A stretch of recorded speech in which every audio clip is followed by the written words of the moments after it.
When most people picture Ireland, they see red hair, freckles, and pale blue eyes. Yet along the Atlantic coast, entire families appear with jet black hair, light eyes, and fair skin, defying that stereotype. Who are these so-called Black Irish? And why do they look so different? For generations, stories about Spanish shipwrecks, Viking raiders, and foreign invaders have tried to explain this mysterious ancestry. But the latest DNA evidence reveals a past stranger and far deeper than any folklore. The same genetic crossroads that shaped the Black Irish also explain why Ireland leads the world in red hair, adult milk digestion, and certain inherited diseases. This film uncovers the real story written in our blood and asks what it truly means to look Irish. For generations, the story has lingered along the western shores of Ireland. Survivors of the Spanish Armada, shipwrecked in 1588, supposedly left behind dark-haired descendants who became known as the Black Irish. The image is powerful: galleons battered by Atlantic storms, sailors washing ashore in Kerry, Cork, and Galway, their legacy supposedly written in local faces. Yet when geneticists began to test this idea, the evidence told a different story. Modern DNA studies have searched for any trace of a Spanish or Iberian genetic signature in Irish populations, especially in the West, where the Black Irish myth is strongest. Using large-scale genome comparisons and fine-scale mapping, researchers examined thousands of Irish samples against reference populations from Spain and Portugal. The results are unambiguous. There is no distinctive Iberian component in the DNA of Western Ireland that could be linked to Armada survivors. The genetic profiles of Kerry, Cork, and Galway instead match patterns seen across the Atlantic fringe of Europe, shared ancient ancestry, but no recent Spanish input. Historical records support this absence. Of the estimated 5,000 Armada crew lost along the Irish coast, most who made landfall were executed or returned home.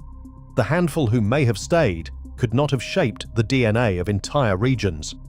As one Atlas Project geneticist notes, the idea of a Spanish genetic legacy is a romantic story, but not a scientific one. With the Spanish Armada legend set aside, the search for the origins of the Black Irish turns next to other invaders, Vikings and Normans, whose genetic footprints are also open to investigation. Viking longships once cut through Irish waters, and Norman knights built their castles on Irish soil. Yet when geneticists measure their legacy, the numbers tell a more restrained story.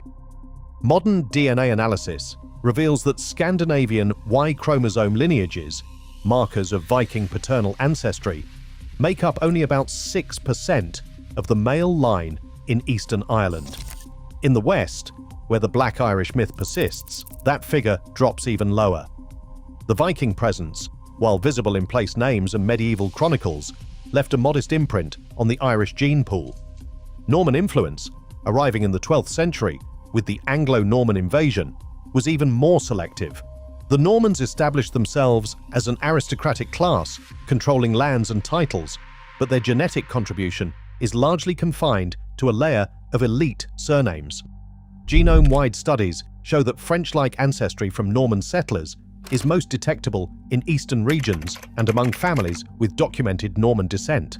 For the wider Irish population, especially in rural and western counties, the Norman genetic signal is faint, more a footnote than a foundation. Social structure played a role in this limited impact. Viking and Norman newcomers often remained distinct, marrying within their own circles or returning to Scandinavia and Normandy. Over generations, the boundaries blurred, but the scale of admixture was never enough to reshape the underlying genetic landscape. Instead, the deepest roots of Irish DNA run far older, preserved in the same western regions, often linked to the Black Irish image. The search for an explanation moves past the medieval era toward the ancient migrations that truly defined Ireland's people. A dramatic transformation unfolded in Ireland around 2500 BC, hidden for millennia beneath the soil and only now revealed through ancient DNA. When researchers analysed Bronze Age skeletons from Rathlin Island off the coast of Antrim, they discovered a striking pattern. Every male carried the R1b L21 Y-chromosome haplogroup. Today, this same genetic signature is found in over 80% of Irish men, especially in the western counties, often linked to the Black Irish image. The arrival of R1b L21 did not simply add a new thread to Ireland's tapestry, it rewrote the paternal lines almost entirely. Geneticists estimate that up to 90% of earlier Neolithic male ancestry was replaced within just a few centuries. The evidence points to a male-driven migration, with steppe ancestry sweeping in from continental Europe, likely through waves associated with the Bell Beaker phenomenon. This migration brought more than new Y-chromosome lineages. Alongside R1b L21 came a package of genetic traits that shaped the Irish population in ways still visible today. One of the most significant was the gene for lactase persistence, the ability to digest milk into adulthood. Before the Bronze Age, this trait was rare in Europe. After the arrival of migrants associated with the Beaker phenomenon, it spread rapidly, and now Ireland has one of the highest rates of lactase persistence in the world. Other genes affecting skin and eye color also traveled with these newcomers, introducing lighter pigmentation variants that began to mix with older, darker alleles from earlier farmers and hunter-gatherers. Archaeogeneticists describe this event as a near-total paternal overhaul. As Dr. Lara Cassidy of Trinity College Dublin explains, the replacement was so thorough that almost every modern Irish male can trace his Y-chromosome back to a Bronze Age ancestor. Yet, while the male lines were almost entirely reset, the story of Ireland's maternal ancestry would follow a very different path, a contrast that continues to shape the country's genetic landscape. While the Bronze Age migrations swept away much of Ireland's early male ancestry, the story written in maternal DNA unfolds differently. Mitochondrial DNA, passed from mothers to their children, offers a rare window into deep continuity, stretching back thousands of years before the arrival of the Bell Beaker peoples. Today, two maternal lineages dominate in Ireland: haplogroup H, found in about 38% of Irish women, and haplogroup U, present in roughly 13%. Haplogroup H arrived with the first farmers from continental Europe, bringing with it traits and genetic variants that would shape the Irish gene pool for generations. Haplogroup U, on the other hand, carries the signature of the island's ancient hunter-gatherers, surviving from a time when Ireland was still a wild, forested land. Unlike the abrupt replacement seen in Y-chromosome data, these maternal lines show remarkable persistence. Archaeogeneticists have traced unbroken threads from Neolithic burials to modern families, especially in the West and Southwest. In these regions, where geographic isolation limited outside influence, maternal haplogroups H and U have endured through centuries of upheaval. Dr. Selina Brace, a specialist in ancient DNA, describes this as a genetic echo, evidence that women from Ireland's earliest communities continued to pass on their mitochondrial DNA, even as new waves of settlers arrived and male lineages shifted. Autosomal DNA, which blends contributions from both parents, also tells a story of mixture rather than replacement. Modern Irish genomes reflect a complex blend, about 30% Western hunter-gatherer, 40% early European farmer, and 30% steppe ancestry from Bronze Age migrations. But the maternal lines anchor this mix, serving as a living archive of Ireland's earliest inhabitants. The persistence of these lineages helps explain why physical traits, such as dark hair and light eyes, can appear together in the same family, and why the so-called Black Irish phenotype is found most often in regions where ancient maternal ancestry remains strongest. This continuity across millennia, through famine, conquest, and migration, reminds us that while history often records the victors, DNA preserves the quiet endurance of those who stayed. The maternal legacy, woven through generations, forms a lasting foundation beneath the shifting patterns of Irish identity. Geneticists working on the Irish DNA Atlas have mapped Ireland's population structure with unprecedented precision. Their research draws clear boundaries around clusters in counties like Kerry, Cork, and Galway, regions often associated with the Black Irish image. These Western clusters stand out for their genetic continuity, shaped by centuries of endogamy and the natural barriers of mountains and sea.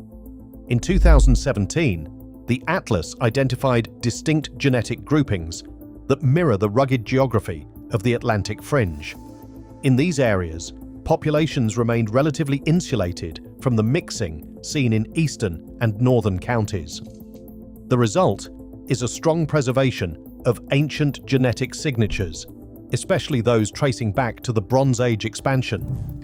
Dr. Gianpiero Cavalieri, a lead investigator on the Atlas project, describes the West as a living archive of Ireland's oldest lineages. Here, the legacy of early migrations is written into the DNA, largely untouched by later waves of Viking, Norman, or British settlement. The boundaries identified by the Atlas are not just lines on a map. They reflect the quiet persistence of communities whose genetic roots run deep, protected by distance and tradition.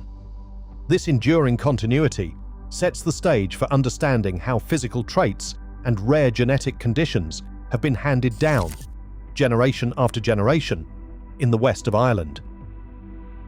Hair colour in Ireland stands out for its remarkable extremes, ranging from jet black to the world's highest rate of red.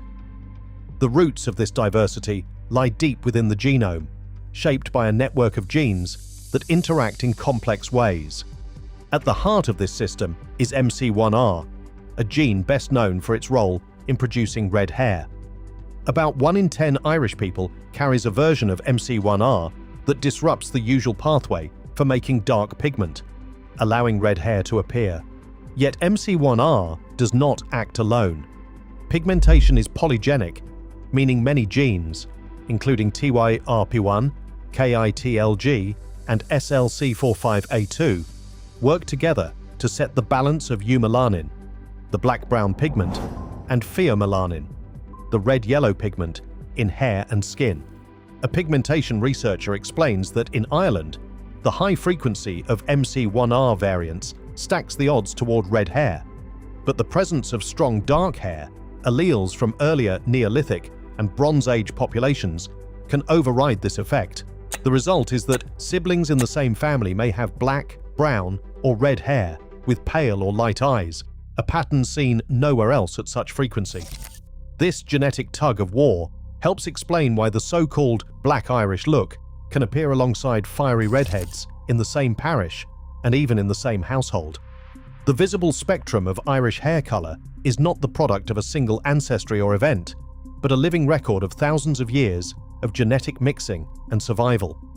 This interplay between genes and history sets the stage for how surnames, health, and identity are all woven into the story of Irish DNA.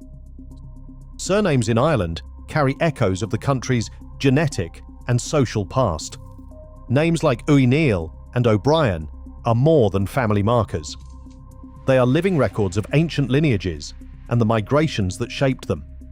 Genetic testing has revealed that about 1 in 5 men in the northwest of Ireland share a Y-chromosome signature linked to the Uí dynasty, a pattern that speaks to the power of a single family and the drift that can occur when populations remain relatively isolated.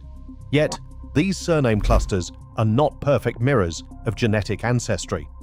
Over centuries, adoptions, non-paternity events, and the simple passage of time have blurred the lines between name and DNA. A genealogist explains that while a surname can hint at deep roots in a particular region, it cannot guarantee descent from a single ancestor. The O'Brien name, for example, traces its heritage to the ancient kings of Munster, but genetic studies show a patchwork of lineages beneath the surface. Surnames, then, are cultural time capsules shaped by history, migration, and chance. They offer clues to the genetic landscape but cannot capture its full complexity. As researchers map these patterns, They remind us that the story of Irish identity is layered, with names and genes weaving together to form a record that is both rich and incomplete. Ireland's population has been shaped not only by migration and isolation, but also by catastrophe. In the mid-19th century, the country faced a demographic shock that would leave a permanent mark on its genetic landscape. The Great Famine, which struck between 1845 and 1852, halved the population from more than 8 million to just over 4 million through death and mass emigration. This sudden collapse did more than empty villages and change family histories. It created what geneticists call a bottleneck, a narrowing of the gene pool that can amplify rare genetic traits in those who remain. A public health geneticist explains that in Western Ireland, where entire communities survived in relative isolation, the effects of this bottleneck are still visible in DNA. Certain genetic variants, once rare, became more common simply because the survivors carried them. One striking example is hereditary hemochromatosis, sometimes called the Celtic curse. This condition, caused by a mutation in the HFE gene, leads the body to absorb too much iron. In some Western counties, as many as 1 in 10 people carry the mutation, one of the highest rates in the world. The same pattern holds for other inherited conditions, such as cystic fibrosis and some forms of multiple sclerosis, whose frequencies in Ireland outpace most of Europe. The famine's genetic impact is not just a story of loss, but of survival. Traits that may once have offered advantages, such as the ability to store iron during times of scarcity, became more concentrated as the population shrank and then rebuilt. Today, the genetic legacy of the famine is written in both the health challenges and the resilience of Irish communities. By tracing these patterns, researchers can estimate when different genetic mixtures entered the population, linking historical trauma to the DNA found in Ireland today. Genetic timestamps allow scientists to read the story of Irish ancestry with remarkable precision. Using advanced tools like Globetrotter, researchers can date when different populations mixed, tracing layers of migration and settlement as if turning the pages of a history book. By analyzing thousands of DNA samples from across Ireland and comparing them to reference panels from Scandinavia, France, and Britain, geneticists can pinpoint the arrival of distinct groups with surprising accuracy. Scandinavian ancestry, for example, leaves a clear signal in Irish genomes dating to the 9th through the 11th centuries, matching the era of Viking activity. Norman influence, reflected in a subtle French-like component, aligns with the 12th century and the documented Anglo-Norman invasion. The genetic trace of the Ulster plantations, marked by British and Scottish haplotypes, is most pronounced in the north and dates to the 17th century, when large-scale settlement reshaped that region. These findings do not rely on a single genetic marker, but on the combined patterns found across the entire genome. Ancient DNA, recovered from burials and archaeological sites, acts as an anchor, allowing scientists to calibrate their models and confirm the timing of major shifts. This approach has revealed that while some migrations left only faint traces, others, like the Bronze Age influx, transformed the population almost overnight. The ability to assign dates to these genetic layers means that the story of Ireland is no longer just a matter of legend or guesswork. Each wave, from Viking to Norman to plantation settler, leaves a signature that can be mapped, measured, and placed on the timeline of Irish history. The result is a living record written in DNA that connects the past to the present with scientific clarity. Today, genetic evidence confirms there is no single Irish look, only a tapestry shaped by migrations, survival, and adaptation over millennia. As DNA research advances, it continually challenges old myths and deepens our understanding of identity. The story written in our blood reminds us heritage is complex, and belonging cannot be measured by appearance alone. What story does your DNA still hold? Share your thoughts below.